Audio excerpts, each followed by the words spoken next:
뭐 컴퓨터 쓸 일 있나요 혹시? 있으면 좋고 없어도 크게 뭐 무서워서 특히나 있으면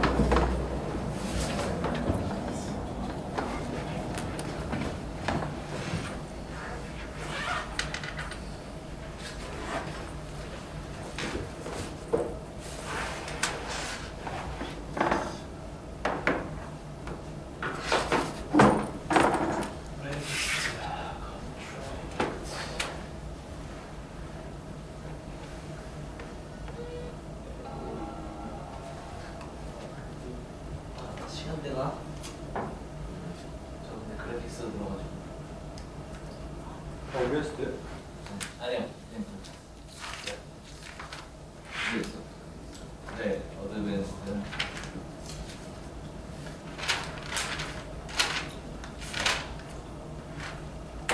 아우 지치네 왜 이렇게 지치지 밥 안 먹은 거야. 너무 일찍 왔나?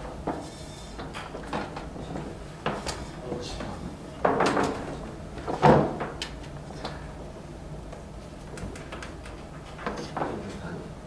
네 아니야. 진짜요? 저는 3월까지였거든요. 인스트럭션 셋 아키텍처. 이거 전 마이크로 아키텍처. 마이크로 아키텍처.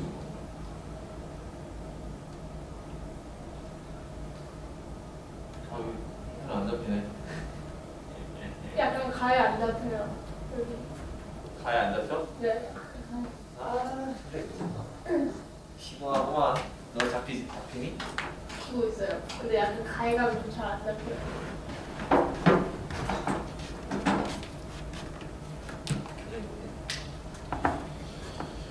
여기 이거 장비가 좀 안 좋은 것 같아. 나는 이거 정체가 되겠어. 전에 내가 맨 처음 여기 왔을 때 네.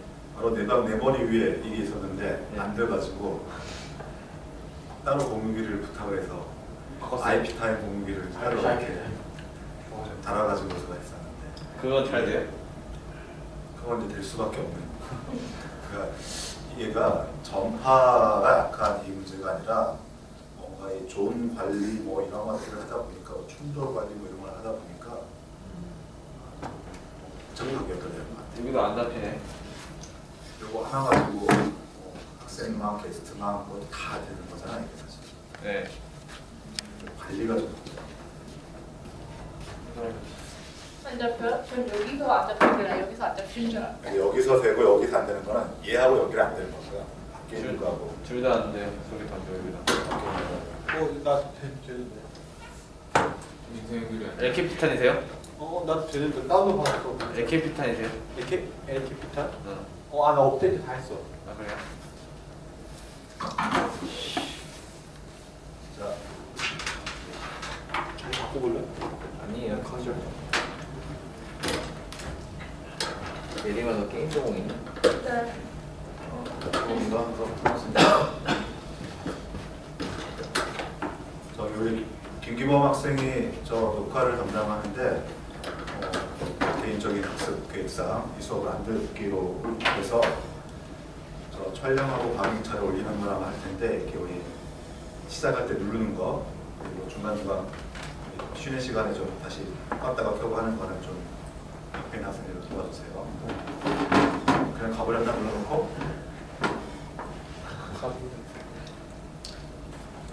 지금 눌러 진동 거예요. 그럼 누릅니다. 지금 나왔습니다. 녹화 중이에요. 네, 아무튼 그거 좀 부탁드릴게요.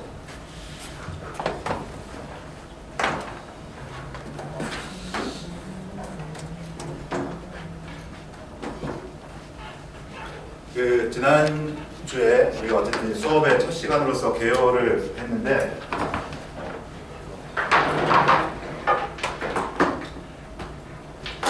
그 넥스트에서의 컴퓨터 아키텍처 수업은 아무래도 우리가 이제 소프트웨어 엔지니어들이고 그런 입장을 고려해가지고 제가 구성을 하다 보니까 이 컴퓨터 구조라는 걸 이해할 때 바라보는 여러 가지 관점 중에서 소프트웨어 엔지니어가 좀 알았으면 하는 것 위주로 이렇게 구성을 하고 있습니다. 그래서 프로세스 설계라는 부분을 우리 중간쯤 이후에 다시 한번 언급은 하겠지만, 전통적으로 컴퓨터 구조라는 이런 과목에서 얘기하는 것과는 약간 좀 거리가 있는 수업 진행이 될 거예요.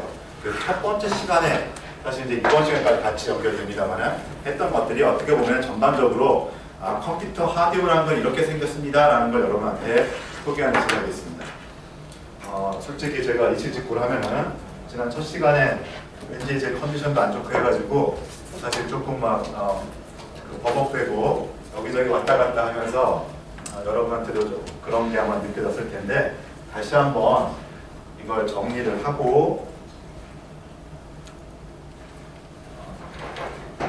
오늘 진도를 나가도록 하겠습니다. 사실 지난 시간에 했던 모든 내용은 제가 설명했던 내용 이 그림 하나로 이 그림 하나에 표현된 것들을 여러분한테 전달해주고 싶어서 만든 수업 내용이었습니다.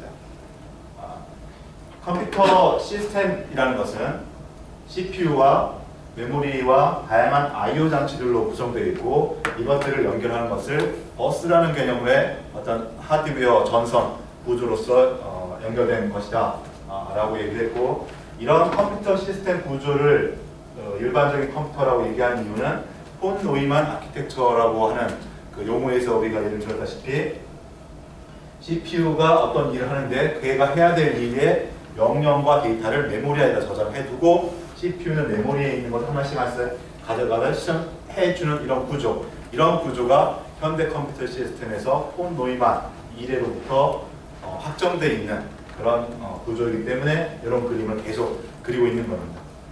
반농담이지만 여러분이 이컴퓨터라는 게 이렇게 고정되어 있는 건 아닙니다. 우리가 이게 현 인류가 생각할 때 전기 장치의 아주 빠른 성능으로서 이룰 수 있는 자동화 시스템에 가장 적합하다고 생각하니까 계속 이런 구조를 가지고 있는 것이지, 뭔가 여러분이 자동적으로 계산할 수 있는 그런 또 어떤 구조, 기계를 생각한다면 얼마든지 아키텍처를 변할 수 있는 거죠. 그리고 혹시 들어봤을 수도 있겠지만 요즘 컴퓨터 쪽 인공지능 어쩌고 얘기하면서 뉴럴 컴퓨터니 넌폰 노이만 아키텍처, 비폰 노이만 방식의 컴퓨터, 이런 것들이 소개는 되고 있습니다. 그리고 그걸 연구한 사람들도 분명히 있고요. 그러니까 컴퓨터라는 것이 고정된 건 아니고, 고정된 건 아니고 여러 가지 방식의 자동화된 머신이라고 생각할 수 있는데, 이제 그런 것들은 있다라는 거고, 우리가 실제로 작업을 하고 다뤄야 될 컴퓨터는 폰 노이만 방식의 프로그램 내장형 컴퓨터라는 것입니다. 그리고 다양한 I/O 장치들이 붙어 있는 것이고요. 그리고 지난 시간에 괜히 하드웨어 얘기하면서 막 옆으로 많이 빠졌는데, 결국 이것들을 움직이는 기본은 가장 밑바닥은 전기다. 결국 전기가 흘러가는 겁니다. 그리고 그 전기가 우리가 이제 이전 컴퓨터를 보기 전까지 있었던 거는 이렇게 뭔가 에너지를 만드는 것들이 전기였습니다. 불을 밝힌다거나 모터를 돌린다거나. 그런데 그걸로써 정보를 처리한 겁니다. 뭔가 신호. 그거에 아마 전기 이전에 그런 신호를 만드는 가장 초보적인 수단이 봉화, 또는 배와 배 사이에서 불빛으로 몰스 신호를 주는 것, 이런 것들이 아마 원시적인 그 정보였을 겁니다. 그래서 전기로 그런 식의 정보를 표현을 하고 그 정보를 빠르게 처리하는 기계로 만드는 게 컴퓨터입니다. 그래서 이런 다양한 I/O 장치들조차도 여러분 지금 현재 쓰는 스마트폰이나 PC나 키보드라는 특별한 뭔가 장치가 있고, 화면이라는 뭔가 또 특별한 장치가 있고, 하드디스크, 또 요즘 스마트폰에 보면 무슨 그 GPS 센서라든가 조명 센서라든가 이런 것들이 있고, 그것으로 인해서 스피커로 소리도 나고 이런 여러 가지들, 컴퓨터가 하는 일이 다양하게 느껴질 겁니다.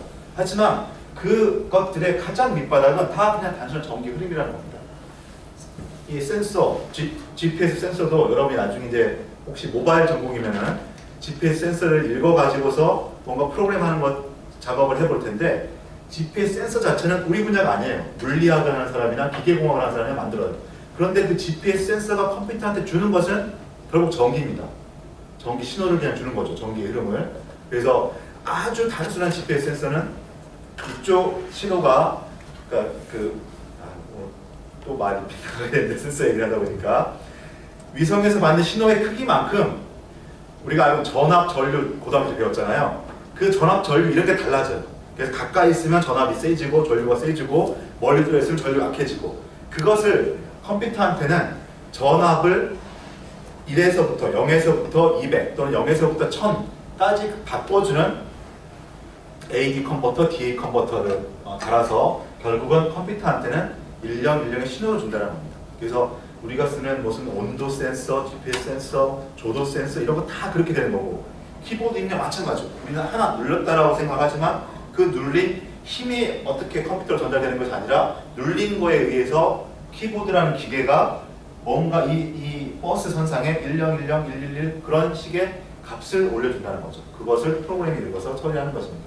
그래서 결국은 컴퓨터는 그런 전기 신호의 1010의 의미를 해석하는 기계이다라는 것이고 그리고 이 하드웨어가 어떻게 공작하느냐 궁금한 학생들이 분명히 있을 거예요. 그렇지만 제가 여러분의 궁금증을 다 풀어주기엔 역부족, 시간상 뭐 또 제 능력상 역부족이기 때문에 더 궁금한 사람은 따로 이렇게 보도록 하고 지난 시간에도 얘기했던 건 그런 게 있다. 우리 이제 컴퓨터 중에서 하드웨어 소프트웨어 있는데 하드웨어 하는 사람들이 나름 열심히 연구를 해가지고 이런 식의 기계를 만들어놨다. 그래서 우리는 이제 그걸 이용하는데 그러기 위해서 우리는 왜 그래서 컴퓨터 아키텍처를 배우느냐? 바로 이 부분에 들어오게 되는 겁니다. 자, 이렇게 이제 컴퓨터는 시스템 구성되어 있고 그런 컴퓨터 시스템 중에서 여러분들 눈치를 채겠지만 가장 또 핵심적인 부분은 CPU. 안 적었는데 CPU에 해당하는 것입니다. 그 CPU의 구조를 추상적으로 이렇게 설명할 때 우리가 ALU, 산술 논리 장치, 계산기, 그 다음에 레지스터, 컨트롤 유닛 이렇게 보통 설명을 합니다. 이것들의 역할은 말 그대로 계산기입니다. 숫자에 더하기, 곱하기, 빼기, 나누기 그런 계산을 하는 것. 레지스터는 얘가 메모리에 있는 것을 읽어다가 계산을 해야 되는데 하드웨어 특성상 이게 사실 선으로 연결되어 있어가지고 전기가 무지 빠를 것 같지만 실제 하드웨어 반도체에서는 이 CPU 안에 있는 어떤 정보를 처리하는 속도하고 메모리에 있는 걸 읽어다가 처리하는 속도하고 엄청나게 또 많은 차이가 납니다. 그래서 실제 컴퓨터의 계산기는 CPU 안에 들어있는 계산기는 메모리에 있는 것들 두 개를 가져와서 바로 계산을 하는 것이 아니라 메모리에 있는 것들을 레지스터에다 가져다 놓고 레지스터에 있는 값을 가지고서 보통 이 계산을 하게 됩니다. 그리고 계산 결과를 여기다 저장하고 특정한 이제 시점에 따라 가지고 때때로 이 계산 결과를 메모리에 다시 저장을 하고 하는 이런 방식 동작하는. 그래서 이제 용어 정의 이렇게 하죠. 레지스터는 CPU 안에 들어있는 임시 저장 장치다라고 이렇게 이제 설명을 하고 있죠. 그 이유는 제가 방금 얘기했던 이제 그런 정도의 맥락으로 여러분은 보시면 되겠고 여기서 컨트롤 유닛이라고 하고 있는 것이 명령어를 읽어다가 뭔가 하나 처리해야 되는데 그 명령어가 어떤 명령어이며 이 명령을 실행하기 위해서는 이 계산기에 어떤 부분이 존재해야 되고 어떤 레지스터 값을 읽어가야 되고 이런 것들을 해석해가지고 각각의 이 안에 들어있는 하드웨어 장치의 스위치 결국 다 스위치라고 했으니까 스위치 신호를 만들어주는 일을 하는 것이 컨트롤 유닛입니다. 그래서 사실 이렇게 이제 블록도 기능도로는 이렇게 그리지만 ALU라는 인스턴은 보통 실제로 반도체를 뜯어놓고 봐도 이만큼 블록이 있습니다. ALU에 해당하는 블록, 레지스터에 해당하는 블록이 있는데 컨트롤 유닛은 요놈의 고유한 블록이 따로 있는 것들이 아니라 이런 것들 사이사이에 전기 신호를 비교하거나 비교된 결과에 의해서 0, 2를 만들어주는 전선들이 많이 여기저기 배치되어 있는 것 있죠. 실제로는 그것들을 통틀어서 우리는 컨트롤 유닛이라고 얘기하고 있습니다. 자, 이렇게 구성된 이제 CPU에 대해 가지고서 뭔가 일을 시켜야 돼요. 자, 일을 시켜야 되는데 우리가 그냥 단순히 그 숫자의 덧셈, 곱셈 이런 것만 가지고 일을 시키려고 보니까 하는 일이 이렇게 다양하고 복잡한데 일을 시키는 그 일 자체가 무지 복잡하고 어렵다는 것입니다. 그래서 사람은 컴퓨터한테 조금 더 편하게 일을 시켜주기 위한 방법이 필요한 거죠. 그게 바로 이 컴퓨터 하드웨어가 사람이나 이제는 프로그래머가 된 거죠. 사람이나 프로그래머한테 나한테 일을 어떻게 시켜줄 것인가 하는 인터페이스를 제공하는 거죠. 스마트폰이 있는데 스마트폰 UI UI를 잘 설계하지 않으면 똑같은 스마트폰을 가지고 있다 하더라도 사용자가 그 스마트폰을 이용하는 그 활용도가 차이가 많이 날 수 있을 겁니다. 어플 인터페이스를 어떻게 만드냐에 따라서. 그래서 컴퓨터 시스템은 명령어를 가져다가 실행을 하고 그 결과를 다시 메모로 저장하는 이런 일을 하는데 그것들을 복잡하게 구성을 해가지고 다양한 일을 시키도록 하려면은 이것들을 복잡하게 처리해야 되는데 그것들을 하나하나 지정을 하다 보니까 어렵다. 그래서 사람한테는 이것들을 쉽게 다룰 수 있는 어떤 인터페이스를 제공해 주는데 그게 바로 명령어라는 것입니다. instruction. 그래서 이건 분명히 하드웨어 기계인데 우리가 이 기계를 이제는 우리 프로그래머나 사람 뭐로 인식하냐면 인스트럭션을 실행해주는, 인스트럭션을 처리해주는 기계라고 이해를 하는 것입니다. 그래서 그것들을 모두 다 모아놔서 이 CPU를 이 바탕, 인스트럭션이라는 것을 바탕화해서 CPU를 얘기할 때 인텔이라는 CPU는 이런 구조의, 이런 세트의 인스트럭션을 제공한다. ARM이라는 CPU는 또 다른 세트의 인스트럭션을 제공한다. 이런 식으로 우리가 이제 사용자나 프로그램 구별할 수 있게 된 것이죠. 그래서 결국 지난 시간에 이제 용어 몇 가지를 얘기를 했는데요. 우리가 과목 제목도 그렇고 컴퓨터 시스템 아키텍처라고 얘기합니다. 그럴 때 이 시스템 또는 이 CPU의 어떤 구조, 전체 설계다라고 얘기하는 것은 그래서 결국 이거다라는 것이죠. 이 CPU가 어떤 명령어들, 어떤 명령어 종류들, 어떤 식으로 동작하는 명령어들을 제공해 주는가, 그 명령어들을 어떤 방식으로 실행할 것인가 라는 설계, 이 인스트럭션의 세트를 설계하는 것이 사실은 아키텍처이고 그것을 실제 반도체로 이렇게 설계하는 것을 우리가 마이크로 아키텍처 기술이라고 얘기합니다. 그래서 기본적으로 이제 이렇게 구성이 되어 있는데 모든 CPU는 이제 개념적으로 이렇게 되어 있고 인텔 CPU니 뭐 ARM CPU니 이런 에 따라서 ALU를 설계하는 방식이 좀 다를 겁니다. 그거는 이 마이크로 아키텍처가 좀 다른 기술이다라고 우리가 알아야 된다는 것이죠. 그 다음에 지난 시간에 이거는 제가 설명을 미처 못했던 것 같은데, 자, 이 명령어는 이 기계 안에서 원래 이 반도체라는 기계는 제가 지난 시간에 간단히 뭐 트랜지스터 얘기를 하면서 결국 이 컴퓨터 시스템에 들어있는 전기는 전선이 흐르는 것을 스위치를 제어를 함으로써 복잡한 일을 한다고 했는데 이걸 사람이 물리적으로 스위칭을 할 수 없기 때문에 스위치조차도 정기적으로 온오프를 시킬 수 있는 이런 장치를 인간들이 만들었습니다. 그게 트랜지스터이고 이것들은 이제 복잡한 거죠. 그래서 얽히다 보니까 사실 이 출력이 다른 트랜지스터의 스위치가 될 수도 있고 그리고 이 스위치는 또 다른 트랜지스터의 출력이 될 수도 있고 입력이 될 수도 있고 이런 식으로 많이 얽혀져 있는 것입니다.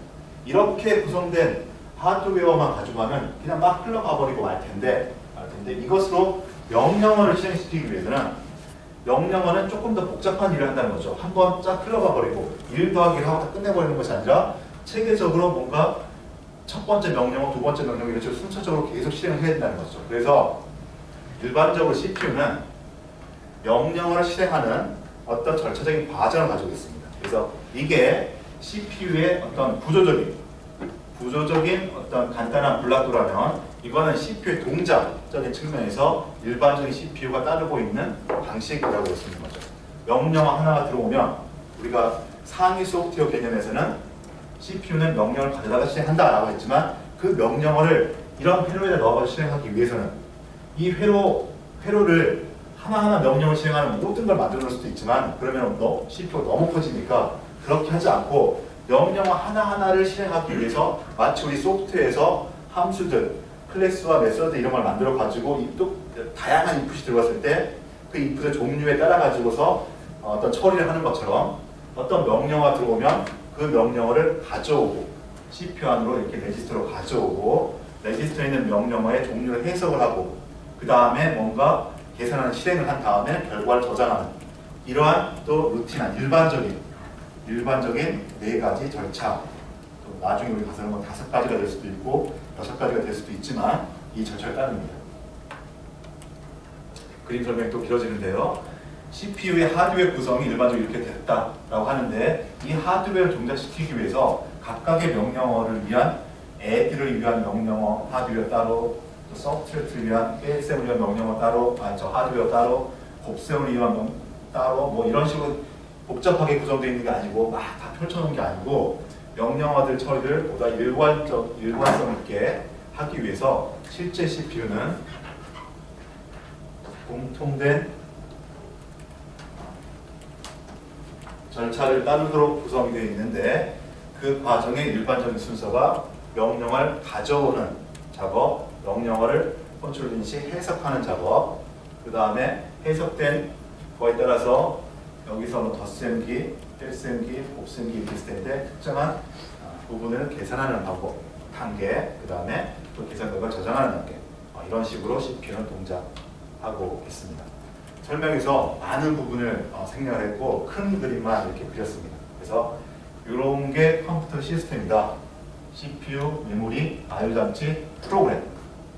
그 다음에 CPU는 여기 있는 프로그램과 데이터를 가져와서 ALU 장치, 레지스터, 컨트롤 유닛들이 해석하고 해가지고 동작을 시키는 건데 그것들의 일반적인 처리 과정 이런 걸 따른다. 그리고 이때 명령을 하는 것은 어떤 의미를 갖냐? 그냥 컴퓨터에 명령이 있다더라 이렇게 여러분이 단순하게 생각하지 마시고 명령을 하는 것은 어떤 역할을 하느냐? 바로 사람 혹은 프로그래머와 이런 컴퓨터 시스템, CPU 사이에서 인터페이스 역할을 하는 것이다. 그래서 CPU를 설계한다는 것은 뭐 그 인터페이스를 어떻게 설계하냐라는 것이고 이 인스트럭션 셋 아키텍처가 그 CPU의 아키텍처라고 얘기를 할 수 있다는 것입니다. 그리고 또 용어로서 그래서 지난 시간에 대표적으로 인스트럭션 셋 아키텍처의 큰 종류는 시스크, 리스크라는 게 있다고 했고 현실적으로 우리가 쓰는 용어로는 그 인텔 X86, IA 인텔 아키텍처 32, 또는 X64 등등 또 ARM, MIPS 뭐 이런 등등의 인스트럭션 셋 아키텍처 종류가 있다는 거죠. 그리고 마이크로 아키텍처는 이것을 실제 구현한 건데 이 CPU로서 바로 우리가 알고 있는 펜티움, 코어, 그러니까 아키텍처는 똑같습니다. 아키텍처는 똑같은데 펜티움이라는 CPU가 있는 것이고 코어 어쩌고 하는 CPU가 있는 것이고 i7 어쩌고 하는 CPU가 있는 것이고 또 AMD 어쩌고 하는 CPU가 있는 것이고 이런 식으로 우리가 하드웨어를 바라보면 좋겠습니다. 자, 이렇게 이제 얘기한 것이 그 지난 시간에 얘기하고 싶었던 시스템의 구조와 CPU의 구조를 아주 간략하게 소개한 것이 되겠습니다. 자, 그럼 이번 시간에는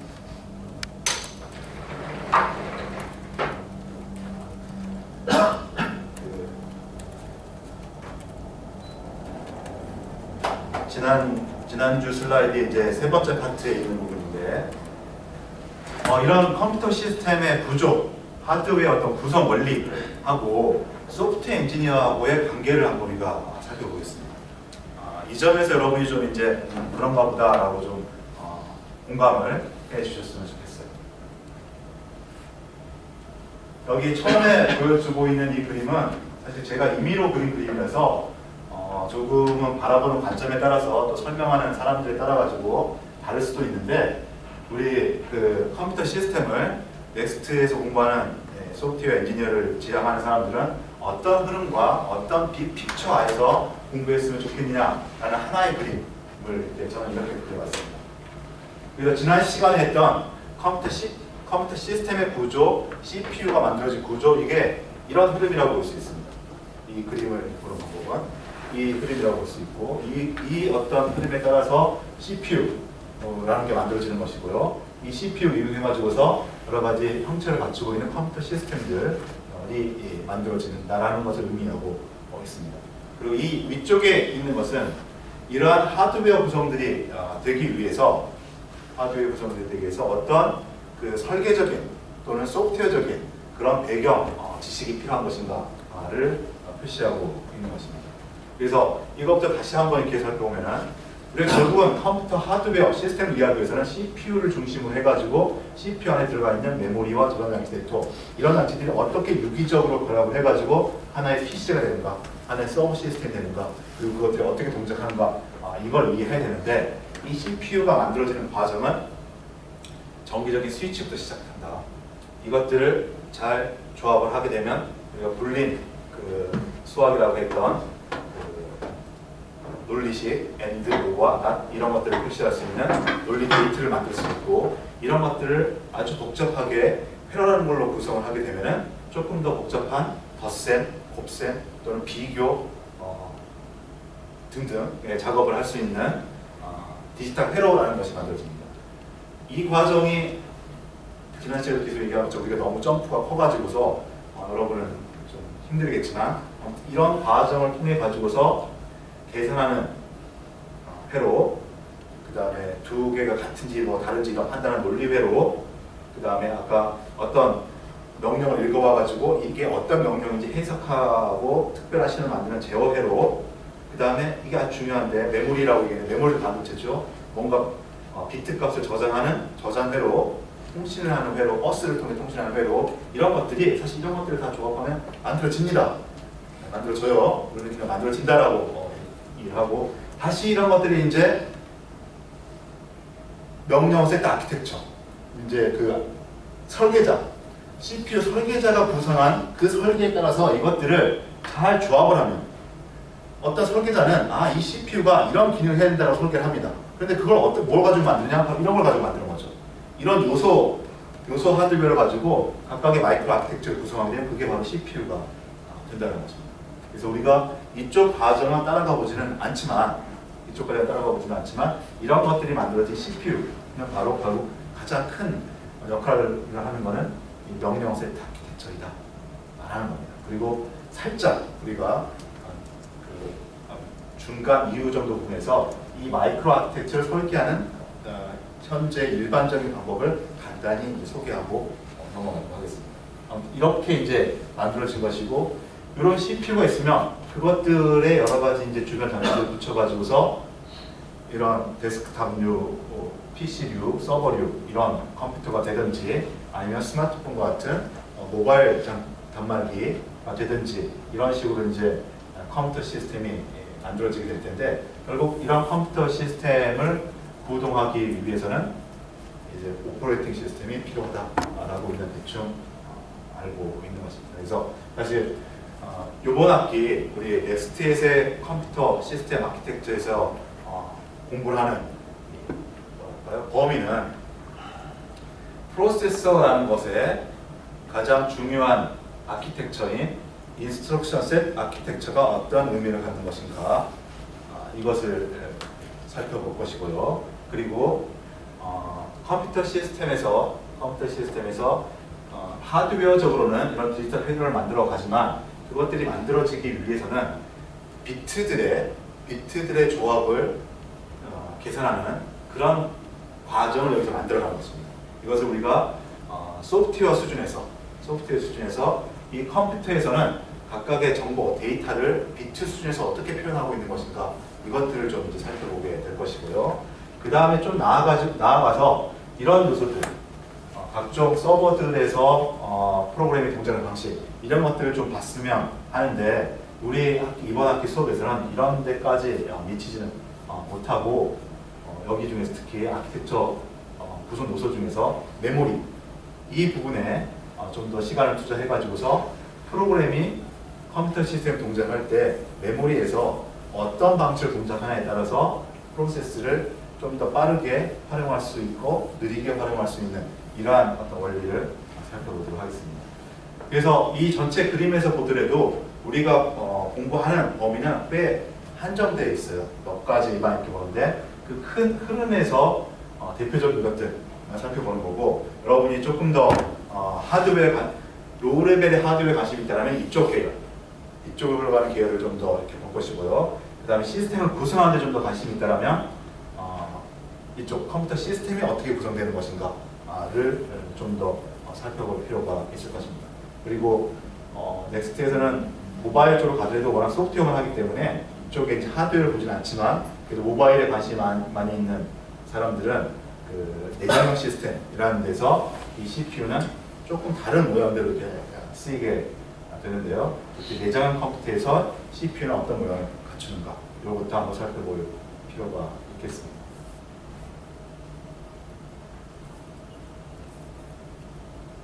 아두이노 여기서 실습해봤다고 했나요? 그 컴퓨터 소프트웨어 개론에서 거기서는 저런 것들은 혹시 뭐 중간중간 기회가 있을 때 그냥 잠깐씩 빗나가면서 얘기를 해보도록 하겠습니다. 그래서 그냥 단어만 나열돼가지고 또 이것들을 유기적인 관계를 또 생각하지 않으면 좀 산만스러울 수가 있는데, 이 그림을 여러분이 컴퓨터 시스템을 전반적으로 이해하는 것은 바로 이런 그림을 이해하는 거다. 대표적으로 이런 것들을 다 어떻게 만들어진지 다 이해하는 건데, 우리 여기 넥스트의 아키텍처 수업에서는 프로세서를 중심으로 해가지고서 이것의 어떤 프로그래머의 인터페이스에 해당하는 이 아키텍처 구조와 이 컴퓨터 시스템에서 데이터가 이 이진수적인 수준에서 어떻게 표현되는지와 메모리 쪽을 살펴보는 것으로 수업을 진행한다. 이 정도로 알아두시면 되겠습니다. 자, 그러면 이제 책에 있는 걸로 좀 이제 다시 들어가가지고요. 교재에도 일장에 보면 프로그래머들이 컴퓨터 시스템을 공부하는 이유를 나름대로 적고 있습니다. 저도 그것을 좀 정리해가지고 우리 그럼 소프트웨어 엔지니어는 컴퓨터 하드웨어를 왜 공부를 해야 되며 어떻게 활용할 수 있을까 이렇게 좀 요약해 놓은 것이 되겠습니다. 일단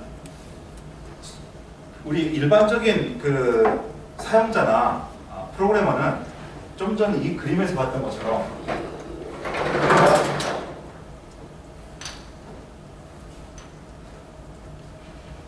프로그램을 여기 결국 이 인스트럭션스 위에서 결국 이제 프로그램으로서 만들고 컴파일러가 이것들을 변환을 해가지고서 CPU가 이해할 수 있는 걸 해주는데 사실 또 특히나 넥스트에서 소프트웨어를 작성한 사람들은 지금 우리 수업이니까 이런 것들을 이렇게 살펴보지만 이 아래쪽이 어떻게 생겼는지 전혀 고려하지 않고 프로그램을 작성합니다. 오히려 일반 사용자나 내 프로그래밍 랭귀지에서 제약하는 방식들 이런 것들만 고려해서 이렇게 만들고 있게 되는 것이죠. 그런데 금방 껐다 먹었지만 우리가 그럼 왜 이 하드웨어를 알아야 되느냐? 제가 OS 수업에서도 즐거워했던 용어대로 방금 나왔지만 추상화라는 것을 이해해야 됩니다. 사실 컴퓨터 하드웨어는 전기로 이루어져 있긴 하지만 목적은 뭐냐면 사람들이 현재 자기의 인간 세상, 자연 세상에서 보고 느끼는 것을 그대로 보여주고자 하는 것이 컴퓨터 시스템의 궁극적인 목표입니다. 그런데 어쨌든 그 밑바닥은 전기 흐름으로 만들어졌기 때문에 그걸 100% 충실히 보여줄 수는 없다는 것이죠. 그래서 OS에서 얘기했던 것처럼 맨 밑바닥에 있는 컴퓨터 하드웨어가 어떤 식으로든지 추상화라는 개념으로 앱스트랙션의 개념으로 그런 개념으로 프로그래머나 사용자한테 제공된다는 거죠. 그래서 우리 프로그래머는 컴퓨터 시스템이 어떻게 추상화되어 있는지를 어느 순간에는 알고 있어야 된다는 것입니다. 특히 요즘 특히나 다행스럽게도 요즘 여러분이 많이 접하는 자바 이상의 무슨 루비 또 뭐 스위프트 뭐 그런 언어도 있나요? 뭐 등등 또 파이썬 뭐 이런 등등의 조금 더 프로그래머한테 친숙한 언어들은 이 추상화된 하드웨어를 그 프로그램 언어가 관리를 해줘 버립니다. 메모리도 관리를 해주고 밑에 자원들, 메모리 이외의 자원들 다 관리해주고 나는 사람의 논리만 가지고서 사람이 하고 싶은 것만 잘 기술하면 되는 것이 요즘 프로그래밍 언어의 특성입니다. 그런데 이 넥스트에서 컴퓨터 시스템 아키텍처를 게임하는 선수들이 좀 집중적으로 보라고 이렇게 얘기를 하고 있습니다. 제가 그 배경을 나름대로 이해하자면 게임 쪽에서는 컴퓨터 하드웨어의 밑바닥에 깔려있는 숨은 어떤 그 능력까지도 많이 끄집어내가지고서 내 소프트웨어에 반영을 해야만 하는 그런 어떤 요구사항을 가진 소프트웨어를 만들게 되는 것 같습니다. 그런 경우에는 어차피 아무리 여러분이 C++ 등등 해가지고서 또 엔진 이렇게 써가지고서 프로그램 만들더라도 결국 상용화된 소프트웨어 가지고 많은 사용자가 요구하게 되면은 그 내가 동작하는 컴퓨터 시스템이 어떤 식으로 실제 세상, 그림 또는 숫자 이런 것들을 CPU에서 보여주고 있는 것인가를 좀 이해해야 된다는 것이죠. 그래서 가장 큰 키가 추상화라는 것입니다. 컴퓨터 시스템은 하드웨어를 만든 사람들의 목표가 이걸 이용한 사람이 컴퓨터라고 이해하지 말고 기계라고 이해하지 말고 그냥 사람이 사용하는 그냥 자연계의 도구다라고 스스로 만들어졌지만 어쨌든 전기신호로 움직이는 하드웨어이기 때문에 100% 자연계에 있는 상황을 보여주지 못한다는 것이죠. 그래서 이런 식으로 추상화가 된다라는 것. OS에서 얘기할 때 프로세스 얘기했었고요. 파일 시스템 얘기를 했었고 가상 메모리, 버추얼 메모리도 얘기를 했었습니다. 이런 거 어떻게 봐요? 아까 그림에 드렸던 실제 램에 해당하는 메모리가 이런 식으로 추상화가 되고 CPU라는 것이 실제 이제 OS 입장에서 보면 프로세스라는 개념으로 추상화되어서 우리 이제 OS 이상의 소프트웨어에서는 내 프로그램, 내 프로세스가 어떻게 동작하는지를 알아야 된다. 그런 식으로 되어 있는 거죠. 그래서 컴퓨터 시스템은 결국은 이런 식으로 사용자한테 보여지니까 이제 우리 컴퓨터 시스템 아키텍처를 이제 배운 사람으로서는 내가 필요할 때 내 소프트웨어가 아까 그린 것 같은 그런 CPU, 하드웨어, 시스템 버스 아키텍처 이런 구조상에서 메모리에 있는 값을 어떻게 가져오는지를 좀 알고 쓰자는 것입니다. 제가 이런 말을 하는 게 넥스트에서는 조금 막 좀 애매할 때가 있어요. 왜냐하면 저도 살펴보니까 여러분이 작업하는 거의 대부분의 환경이 이런 것을 그러니까 이런 개념을 갖고 뭔가 프로그램을 하고 싶어도 여러분이 작업하는 그 개발 환경이 컴퓨터 시스템을 뭔가 건드릴 수 있는 여지를 주질 않아요. 우리 넥스트에 작업하는 웹이나 모바일 앱이나 이런 뭐 안드로이드, iOS 등등 이런 것들이 그렇기 때문에 이게 피부로 닿게 좀 얘기가 좀 힘든데 계속 핑계를 대는 게 게임 쪽 서버에서 프로그램할 때는 여러분 C++로 하긴 하지만은 메모리의 특정 부분을 막 직접 건드릴 때가 있게 되고 이게 멀티코어로 갈 때 동기화를 할 때 또 그 메모리 바운더리를 우리 프로그램에서 내가 작성한 코드에서 직접 건드려야 이런 프로그램들이 막 생깁니다. 디버깅 할 때도 마찬가지고 그런 것들이 생기기 때문에 결국이라고는 때로는 시스템의 노력을 가지고 여러분이 좀 지식으로 갖고 있으면 조금 더 소프트웨어를 작성하는 데 있어가지고서 크게 얘기하면 도움이 된다. 또 좀 디테일하게 얘기하게 되면 좀 강력한 좀 능력이 좀 파워풀한 그런 프로그래머가 될 수 있는 계기가 될 거라고 이렇게 기대를 하는 것입니다. 아무튼 그래서 그렇게 하는 이유는 이런 추상화로부터 시작한다.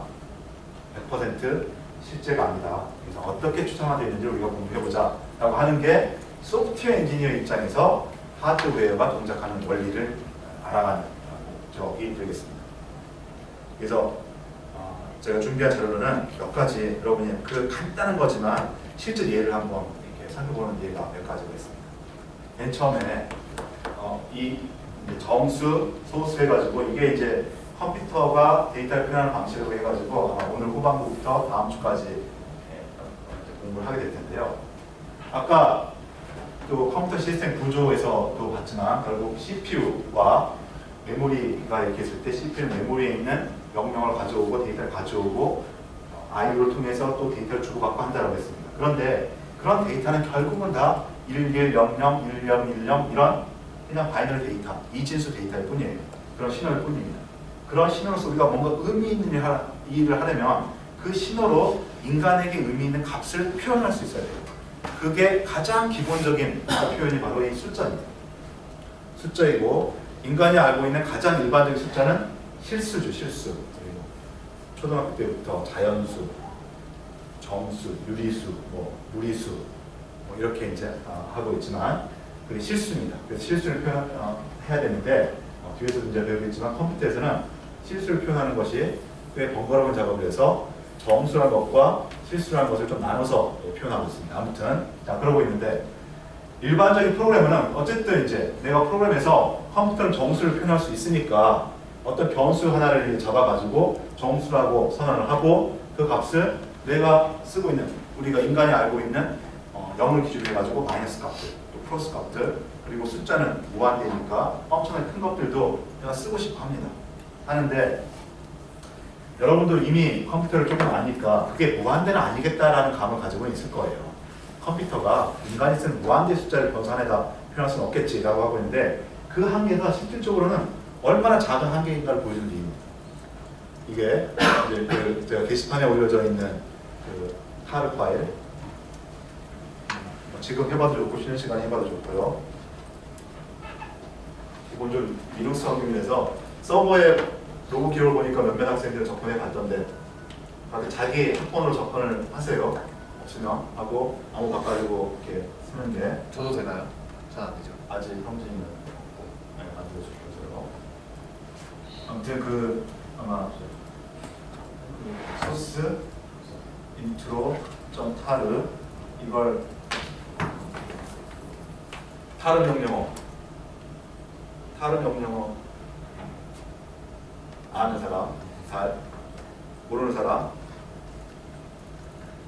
여기 리눅스 운영체제 전혀 이제 안 받기 때문에 그냥 우리는 리눅스를 사용한다라고 너무 이렇게 좀 벽을 갖지 마시고 그냥 그 우리 테스트 환경 쓴다라고만 보세요. 이거는 거기 설명되어 있을 테니까 하는 명령을 가지고 풀어내면 몇 가지 어머.c, 어머.c 이런 것들이 쭉 있을 거예요. 그 중에 보면은 int.c, float.c 이런 것들이 있을 겁니다. 코드는 간단합니다. 자, 인티저 표현했어요. 인티저 표현해서 그 인티저 변수에 4만 집어넣고 5만 집어넣고 곱하기 합니다. 그냥 제곱 곱하기 하는 거 그냥 주 변수 x는 x 곱하기 x 뭐 이렇게 다른 거 써도 되고 자, 이렇게 한 다음에 여기서 프린트 x 하는 거하고 여기서 프린트 x 하는 거하고 어떨 거냐라는 거죠. 짐작이 되나요? 4만 곱하기 4만 4만 곱하기 4만 하면은 얼마인가요? 16억 5만 곱하기 5만 25억 안 나온다는 거죠. 보면 알겠죠? 또 왜 안 나올까요? 이것도 웬만하면 다 알고 있을 텐데 정수 표현 방법이 32비트. 이건 이제 32비트를 가정한 겁니다. 여러분 이 정도는 알 것 같아요. 이게 근데 지금까지는 당연히 아마 그럴 거라고 생각했지만 컴퓨터를 좀 해본 사람이니까 이게 바로 컴퓨터 이 아키텍처에서 따라왔거든요. 이게 간단한 것도 아까 우리 CPU하고 인스트럭션 아키텍처 있죠.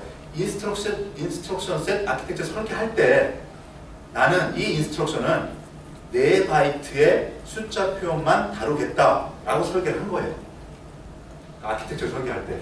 그래서 우리 컴퓨터, 내가 쓰는 컴퓨터의 하드웨어를 알아야 된다는 게 바로 이겁니다. 지금 여러분은 이거에 대해 쉽게 답을 할 수 있지만 여기서 4만 곱하기 4만 되고 5만 곱하기 5만이 안 된다는 것을 그냥 소스를 작성할 때 여러분이 알아야 된다는 거죠. 이미 알고 있는 거겠지만 이것들이 바로 우리가 이제 컴퓨터 시스템을 이해하는 것이 되겠습니다. 그리고 정확하지 않다는 걸 바로 알 수 있을 거고요. 이거 다음 시간에 한번 다시 볼 테니까 플로팅 포인트도 비슷합니다. 비슷한데 약간 이유는 좀 달라요. 이것도 알 수 있겠지만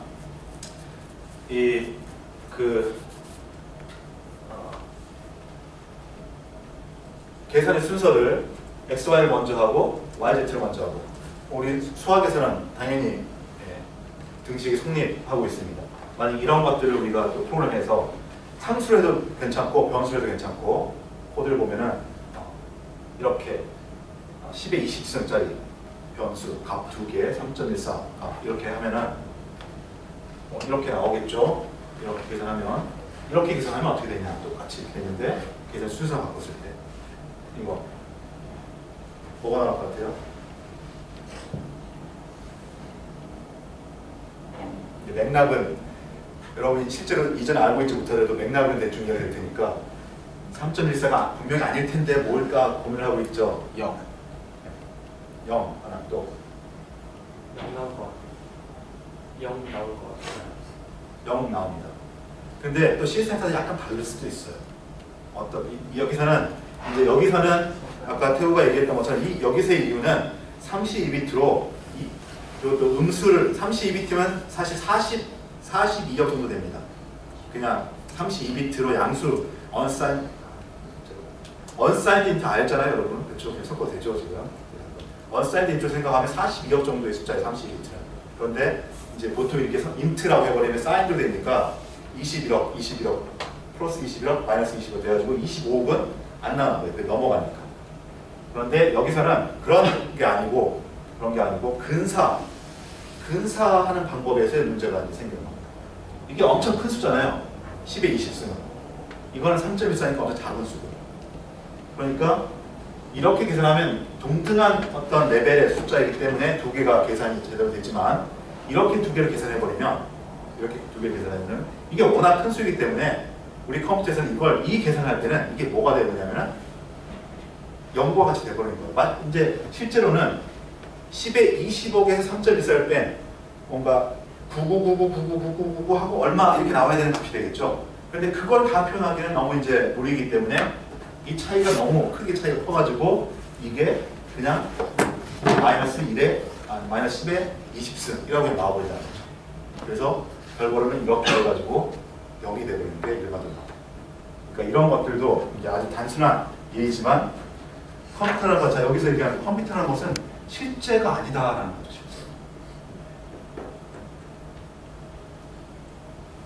그 다음에 또 조금 이제 억지스럽긴 해요. 우리 넥스트에서는 컴퓨터 시스템을 제대로 알기 위해서는 어셈블리 프로그램을 알아야 된다라고 이 컴퓨터 시스템을 제공하는 사람들이 얘기를 합니다.